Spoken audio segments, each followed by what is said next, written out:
ജനകീയ വാർത്താ നേരത്തിലേക്ക് എല്ലാ പ്രേക്ഷകർക്കും സ്വാഗതം. ജനങ്ങൾ നേരിടുന്ന പ്രശ്നങ്ങളും പ്രതിസന്ധികളും അത് പ്രേക്ഷകരിലേക്ക് എത്തിക്കാനും അതിന് പരിഹാരം നിർദ്ദേശിക്കാനുമുള്ള വാർത്താ നേരമാണ് ഇനിയുള്ളത്. എല്ലാ പ്രേക്ഷകർക്കും സ്വാഗതം. തുടങ്ങാം. പൊതുജനം കഴുതില്ല സാർ.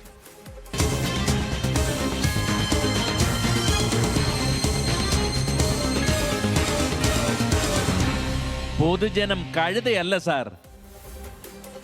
ആദരിപ്പൊട്ട് കൊച്ചിയിൽ നിന്നാണ്. കൊച്ചിയിലെ റോഡുകളുടെ അവസ്ഥ, പ്രത്യേകിച്ചും കുഴികളുടെ അവസ്ഥ എന്ന് പറയുന്നതായിരിക്കും നല്ലത്. അത് ഒരു വലിയ തലവേദനയാണ് കഴിഞ്ഞ കുറേ നാളുകളായി.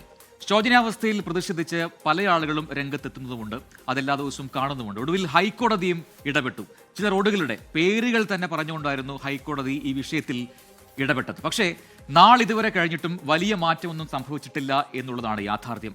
പല പ്രധാന സർവീസ് റോഡുകൾ ഉൾപ്പെടെ ഇപ്പോഴും തകർന്നു കിടക്കുകയാണ്. അതിൽ യാതൊരു അറ്റകുറ്റപ്പണികളും നടക്കുന്നില്ല.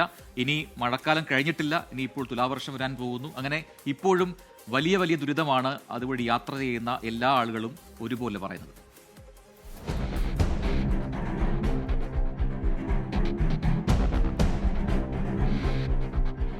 കൊച്ചിയിലെ ഒരു പ്രധാനപ്പെട്ട സർവീസ് റോഡാണിത്.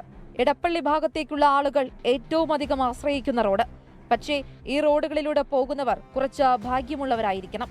തകർന്ന റോഡിലൂടെ പോകുമ്പോൾ നടുവിനും വണ്ടിക്കും ഒരുപോലെ പണി കിട്ടുന്നതും സ്ഥിരമാണ്.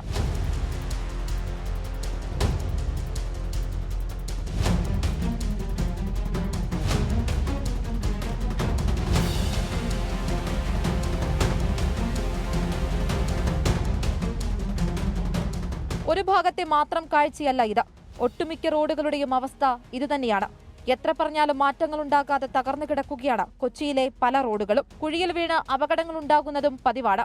പലപ്പോഴും അപകടത്തിൽപ്പെടുന്നത് ഇരുചക്ര വാഹന യാത്രക്കാരാണ്. കുഴിയിൽ വീണ് വാഹനങ്ങൾക്ക് കേടുപാടുകൾ ഉണ്ടാകുന്നതുകൊണ്ടും അപകടങ്ങൾ ഉണ്ടാക്കുന്നതുകൊണ്ടും കൊച്ചിയിലെ ഒട്ടുമിക്ക റോഡുകളിലൂടെയും സഞ്ചരിക്കാൻ ഭയമെന്നാണ് പലരും പറയുന്നത്. റോഡിൽ വീണ് അപകടങ്ങൾ ഉണ്ടാക്കുന്നത് ചെറിയൊരു വാർത്ത മാത്രമായി മാറിയിരിക്കുന്നുവെന്നും ആളുകൾ പറയുന്നു. ഭയങ്കര ബുദ്ധിമുട്ടുന്നുണ്ട്. ആ കുഴി ഫ്രണ്ടൊക്കെ ഇറങ്ങി കഴിഞ്ഞാൽ ഇങ്ങനെ തിരിഞ്ഞ് കയറാൻ ഭയങ്കര പാടാണ്. അത്രയും താമസം തരും. വണ്ടിക്ക് പണി 4000 രൂപ പണി തിരക്കുള്ളൂ. അത്രയും ബുദ്ധിമുട്ടില്ല. കുറച്ച് ദിവസമായി. കൊച്ചിയിലെ റോഡുകളുടെ ശോചനീയാവസ്ഥ കാണിച്ചുകൊണ്ട് ഹൈക്കോടതി തന്നെ രംഗത്തെത്തിയപ്പോൾ പല റോഡുകൾക്കും മാറ്റങ്ങൾ ഉണ്ടായിട്ടുണ്ട്. തമ്മനം പുല്ലേപ്പിടി ഭാഗത്ത് ചിലയിടങ്ങളിൽ കുഴികൾ അടച്ചു. എന്നാൽ ശക്തമായിട്ടുള്ള ഒരു മഴ പെയ്താൽ വീണ്ടും തകരും. എന്തുകൊണ്ടാണ് പൂർണ്ണമായിട്ടുള്ളൊരു മാറ്റം ഉണ്ടാകാത്തതെന്നാണ് പലരും ചോദിക്കുന്നത്.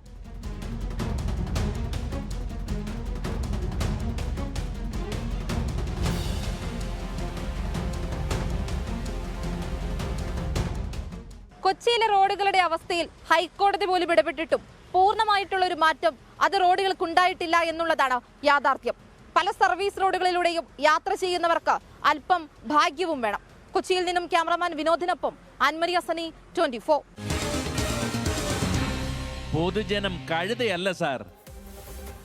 കൊച്ചിയിലെ ഈ നിരത്തുകളിലൂടെ പോകുന്ന വാഹനങ്ങൾ, അവരുടെ ഉടമകൾ പറയുന്ന ഒരു പ്രധാനപ്പെട്ട കാര്യമുണ്ട്. മുൻപൊക്കെ വല്ലപ്പോഴുമാണ് വർക്ക്ഷോപ്പിലേക്ക് വാഹനം എത്തിച്ചെങ്കിൽ ഇപ്പോൾ അത് ഒരു പതിവ് വിസിറ്റായി മാറിയിട്ടുണ്ട്. കാരണം വാഹനങ്ങൾ ഇതുവഴി പോകുന്നത് ഉണ്ടാക്കുന്ന പ്രശ്നങ്ങൾ വേറൊന്നാണ്. നാട്ടുകാരുടെ നടുവൊടിയുന്നുണ്ട്. ഓട്ടോറിക്ഷകളിൽ യാത്ര ചെയ്യുന്ന ആൾക്കാർ ഇതുപോലെ പറയുന്നു. അങ്ങനെ എല്ലാവർക്കും ഇതേ അഭിപ്രായമാണ്. പക്ഷേ എന്തുകൊണ്ടാണത് നന്നാക്കാൻ ആരും ഇടപെടാത്തത് എന്നൊരു ചോദ്യം മാത്രമാണ് ബാക്കി വന്നത്. എന്തായാലും അതിൽ ഇനി എപ്പോഴായിരിക്കും ഒരു ഇടപെടൽ ഉണ്ടാവുക എന്ന് കാത്തിരിക്കുകയാണ് ജനങ്ങൾ. ഇനി മറ്റൊരു വിഷയമാണ്. നമ്മുടെ സംസ്ഥാനത്തെ എല്ലായിടങ്ങളിലും കാണുന്ന ഒരു പ്രധാനപ്പെട്ട വിഷയമാണ്. അത് കോട്ടയത്തിനുള്ളൊരു റിപ്പോർട്ടിലേക്കാണ് നമ്മൾ ഇനി പോകുന്നത്. കോട്ടയം നഗരത്തിൽ തെരുവുനായ ശല്യം അതിരൂക്ഷമാണ്. തെരുവുനായയുടെ ആക്രമണത്തിൽ അയർക്കുന്നം സ്വദേശിക്ക് വിരൽ തന്നെ നഷ്ടമായി. 2 ദിവസത്തിനിടെ 15ഓളം പേർക്കാണ് കടിയേറ്റത്. തെരുവുനായ ആക്രമണം ഉണ്ടായിട്ടും അത് രൂക്ഷമായിട്ടും യാതൊരു നടപടിയും നഗരസഭയുടെ ഭാഗത്തുനിന്നും ഉണ്ടാകുന്നില്ല. KSRTC റെയിൽവേ സ്റ്റേഷൻ എന്ന് വേണ്ട, ആളുകൾ തടിച്ചുകൂടുന്നിടത്തെല്ലാം തെരുവ് നായകൾ കറങ്ങി നടക്കുകയാണ്. ഏത് നിമിഷവും നിങ്ങളുടെ മുന്നിലേക്കും ഒരു തെരുവ് നായ ചീറിപ്പാഞ്ഞെത്തിയേക്കാം. അത്രത്തോളം ഭയാനകമാണ് കോട്ടയം നഗരത്തിലെ ഇന്നത്തെ അവസ്ഥ. സൗദിയിൽ നിന്ന് വന്നതാണ്. അപ്പോൾ ഞാൻ തിരിച്ചു പോകാൻ വേണ്ടി സാധനങ്ങൾ മേടിക്കാൻ വേണ്ടി നാഗമ്പടം വരെ പോയതാണ്. അപ്പോൾ വണ്ടി പാർക്ക് ചെയ്ത് കഴിഞ്ഞിട്ട് എടുക്കാൻ വേണ്ടി ഒരു പ്രകോപനമില്ല ഓടി ഒന്ന് കടിച്ചതാണ്. കടിച്ച് നേരെ കൈയുടെ വിരൽ കടിച്ചുകൊണ്ട് പോയി. എന്നിട്ടപ്പോൾ ഞാൻ പിന്നെ എൻ്റെ കയ്യെ കയറി കടിച്ചു. അപ്പോൾ ഞാൻ പിന്നെ പട്ടിയെ കുത്തി നേരത്തെ പിടിച്ചു കഴിഞ്ഞ പട്ടി കടി വിടും. എന്നെ കടിച്ച് കൊല്ലാന്നുള്ള ശ്രമമായിരുന്നു പട്ടി ചെയ്തത്. ചികിത്സയ്ക്ക് വേണ്ടി നാട്ടിലെത്തിയതാണ് അയർക്കുന്നം സ്വദേശിയായ ഷാജിമോൻ. 26-ാം തീയതി സൗദിയിലേക്ക് മടങ്ങിപ്പോകാനിരിക്കവെയാണ് തെരുവുനായ ഷാജിമോനെ കടിച്ചു കീറിയത്. അപ്പൊ അതിപ്പോ വലിയ പ്രശ്നത്തിലായിട്ടിരിക്കുകയാണ്. അവർ എൻട്രി അടിച്ച് എനിക്ക് കയറി ചെല്ലാൻ വരാൻ 26-ന് പോകണ്ടോ. ഇത് കാരണം ഇനിയിപ്പോൾ 1 മാസം കഴിഞ്ഞാൽ പോകാൻ പറ്റും. അപ്പോൾ അവിടെ റിക്വസ്റ്റ് കൊടുത്തിരിക്കുക. നാഗമ്പടത്തെ ഇൻഡോർ സ്റ്റേഡിയത്തിന് സമീപത്ത് വെച്ച് കാറിൽ കയറാൻ നേരത്തായിരുന്നു ആക്രമണം. ഇരു കൈകളിലും തെരുവുനായയുടെ കടിയേറ്റു. വലതു കൈയുടെ വിരൽ അറ്റുപോവുകയും ചെയ്തു. ഇപ്പോൾ പ്ലാസ്റ്റിക് സർജറി അടക്കം വേണമെന്നാണ് ഡോക്ടർമാർ പറയുന്നത്. ഡോക്ടർ പറയുന്നത് ഇതിപ്പം പ്ലാസ്റ്റിക് സർജറി ചെയ്യണം, സർജറി കാണിക്കണം. കഴിഞ്ഞ ദിവസം ഒരു കുട്ടിയടക്കം 11 പേരെയാണ് തെരുവുനായ കടിച്ചത്. ഇവരിൽ പലരും ആശുപത്രിയിൽ ചികിത്സയിലാണ്. 10-15 പേരെ ആ സമയത്ത് കടിച്ചു.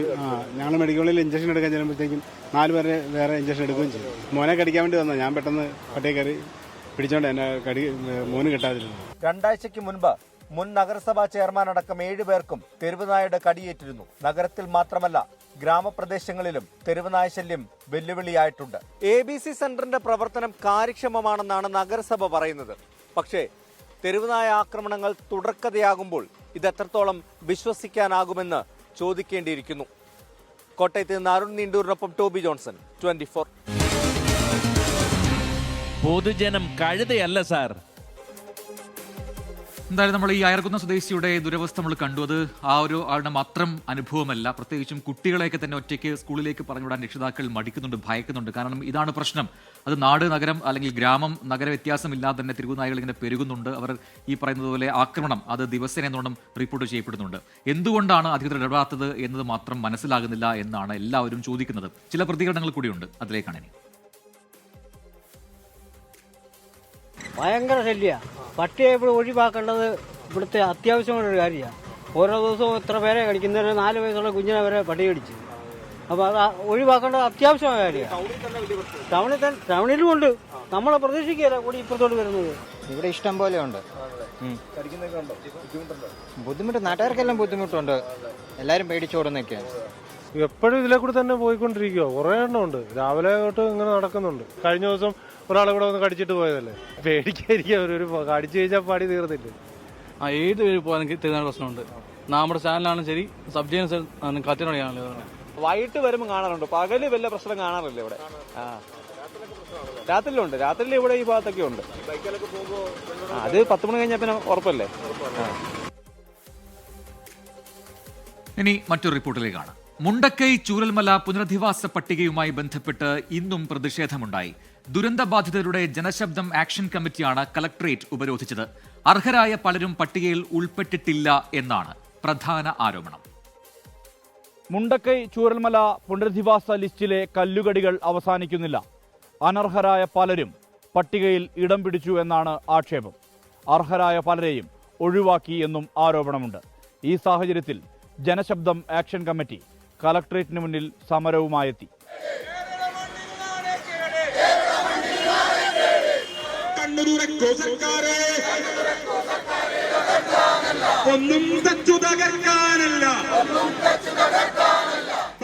കലക്ടറേറ്റിന് മുന്നിൽ കുത്തിയിരുന്നായിരുന്നു ചൂരൽമല മുണ്ടക്കൈ നിവാസികളുടെ പ്രതിഷേധം.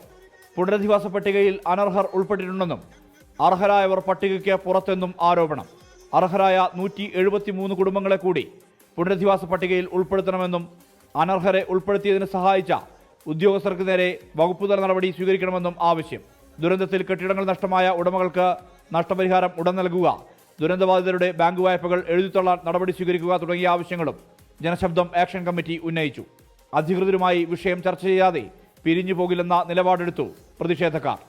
അർഹതയുള്ള ഒരുപാട് പേര് പുറത്തു നിൽക്കെ തന്നെ അനർഹരായാണ് അവസാന 49 പേരെ ലിസ്റ്റ്. അതാണ് ഈ ലിസ്റ്റാണത്. ഈ ലിസ്റ്റിൽ അനർഹരായിട്ടുള്ള ഒരുപാട് പേര് കടന്നുകൂടിയിട്ടുണ്ട്. അത് തന്നെ ചൂരൽമല, ആ വെള്ളരിമല, ഞങ്ങളുടെ ഗ്രാമത്തെ വെള്ളരിമല എന്നറിയപ്പെടുന്നത്, വെള്ളരിമല പ്രദേശത്ത് അധികാരമുള്ള, സ്വാധീനമുള്ള ഒരു കൂട്ടം ആളുകളുണ്ട്. അവർ പറയുന്നത് അവർക്കാണ് എല്ലാ കാര്യങ്ങളും ലഭിക്കുന്നത്. ഈ 49 പേർക്ക് 49 മാനദണ്ഡങ്ങളാണ്. ഇന്ന് ഇതേ മാനദണ്ഡങ്ങളുള്ള മറ്റാളുകൾ ഉൾപ്പെടുത്തുന്നുമില്ല. പ്രതിഷേധം നീണ്ടതോടെ ADM-ഉം ഡെപ്യൂട്ടി തഹസിൽദാരുമായി ആക്ഷൻ കമ്മിറ്റി ഭാരവാഹികൾ ചർച്ച നടത്തി. അനർഹരായ 5 പേർ പട്ടികയിൽ ഉൾപ്പെട്ടത് പുനഃപരിശോധിക്കുമെന്നും കെട്ടിട ഉടമകളുടെ യോഗം ഉടൻ വിളിച്ചു ചേർക്കുമെന്നും ഉറപ്പ് ലഭിച്ചു. തുടർന്നാണ് സമരം അവസാനിപ്പിച്ചത്. പുനരധിവാസ പട്ടികയ്ക്ക് പുറത്തുള്ള റാട്ടപ്പാടിയും അട്ടമലയും പടവെട്ടിക്കുന്നും അടക്കമുള്ള പ്രദേശങ്ങളിലെ ആളുകളെ ലിസ്റ്റിൽ ഉൾപ്പെടുത്തണമെന്നാണ് ഉയരുന്ന ആവശ്യം. ഇല്ലെങ്കിൽ സമരം ശക്തമാക്കുമെന്ന മുന്നറിയിപ്പ് ജനശബ്ദം ആക്ഷൻ കമ്മിറ്റി നൽകുന്നു. സുർജിത് അയ്യപ്പത്ത്, 24 വയനാട്. പൊതുജനം കഴുതയല്ല സാർ.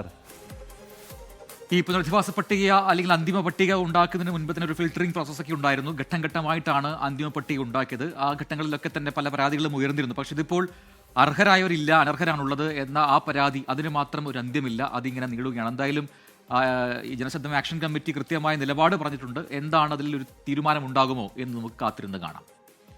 ഇനി മറ്റൊരു റിപ്പോർട്ടിലേക്ക്. കാലവർഷത്തിലെ ശക്തമായ കടലാക്രമണത്തിൽ തീരപ്രദേശത്ത് തകർന്ന വീടുകൾ നിരവധിയാണ്. ഇന്നും അതേ വീടുകളിൽ സുരക്ഷിതമല്ലാതെ ജീവിക്കുന്നവരുണ്ട്. അത് ഒരു വലിയ വിഭാഗം ആ രീതിയിൽ തന്നെയാണ്. തിരുവനന്തപുരത്തിന്റെ തീരപ്രദേശമായ കൊച്ചുതോപ്പിലുള്ളവർക്കും പറയാനുള്ളത് ഇതേ അനുഭവമാണ്. കയറിക്കിടക്കാൻ ഇന്നും വീടില്ല, അർഹമായ നഷ്ടപരിഹാരവും ലഭിച്ചില്ല. ഇനി ആനുകൂല്യങ്ങൾക്കായി ആർക്ക് പരാതി കൊടുക്കണം എന്നാണ് ഇവിടെയുള്ളവർ ചോദിക്കുന്നത്.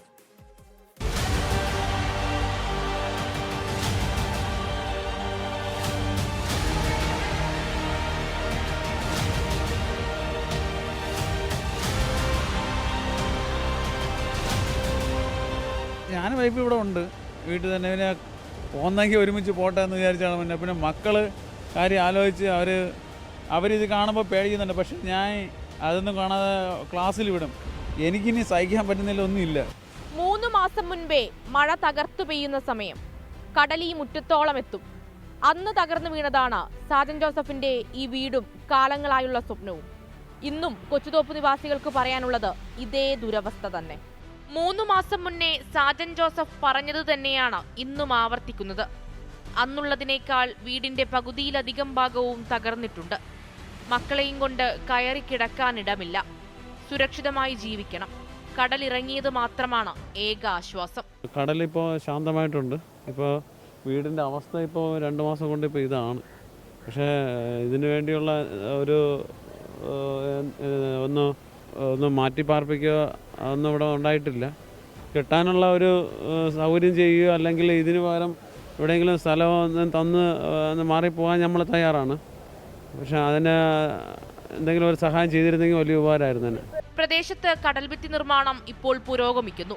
കുറച്ചു മുന്നേ ആയിരുന്നുവെങ്കിൽ ഇവിടുത്തെ പല വീടുകളും കടലെടുക്കില്ലായിരുന്നുവെന്നതും യാഥാർത്ഥ്യം. ഇത് 2-3 മാസമായി ഇതിൻ്റെ പണി അങ്ങ് തുടങ്ങിയിട്ട്. ഇപ്പോൾ 1 മാസത്തിൽ കൂടുതലായി. ഇതാണ് ഇവിടുത്തെ അവസ്ഥ. അവിടെ ഇതൊന്നും ആരും തിരിഞ്ഞു നോക്കുന്നില്ല. ഇതാണ് അവിടെയാണ് മുട്ടിക്കാനുള്ളത്. പക്ഷെ അതൊന്നും മുട്ടിക്കാതെ ഇവർ അത് ഒരു കംപ്ലൈൻറ്റ് പറഞ്ഞ് ഈ പണി ഇപ്പോൾ 1 മാസത്തിൽ കൂടുതലായി ഇങ്ങനെ കിടക്കുന്നു. കൊച്ചുതോപ്പുകാരുടെ പ്രശ്നങ്ങൾ കഴിഞ്ഞ മഴക്കാലത്ത് ആരംഭിച്ചതുമല്ല. ഒരു ജനതയുടെ ജീവിത കാലഘട്ടത്തിന്റെ ദൈർഘ്യമുണ്ട് ഇവിടെയുള്ളവരുടെ ആകുലതകൾക്ക്.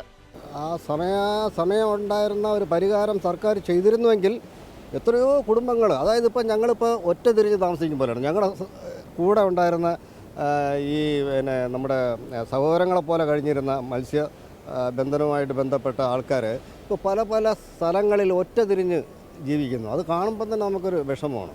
എത്ര കാലം വീടിനു പുറകിലുള്ള താൽക്കാലിക ഷെഡിൽ കഴിയേണ്ടി വരുമെന്ന് സാജൻ ജോസഫിന് അറിയില്ല. ഉറക്കമില്ലാതായിട്ട് കാലങ്ങളാകുന്നു. സുരക്ഷിതമായ സ്ഥലം ലഭിക്കുമെങ്കിൽ മാറി താമസിക്കാനും തയ്യാറാണ്. പക്ഷേ അധികൃതർ അന്വേഷിക്കാൻ പോലും തയ്യാറാകുന്നില്ലെന്നും ഈ മനുഷ്യൻ പരാതിയായി പറയുന്നു.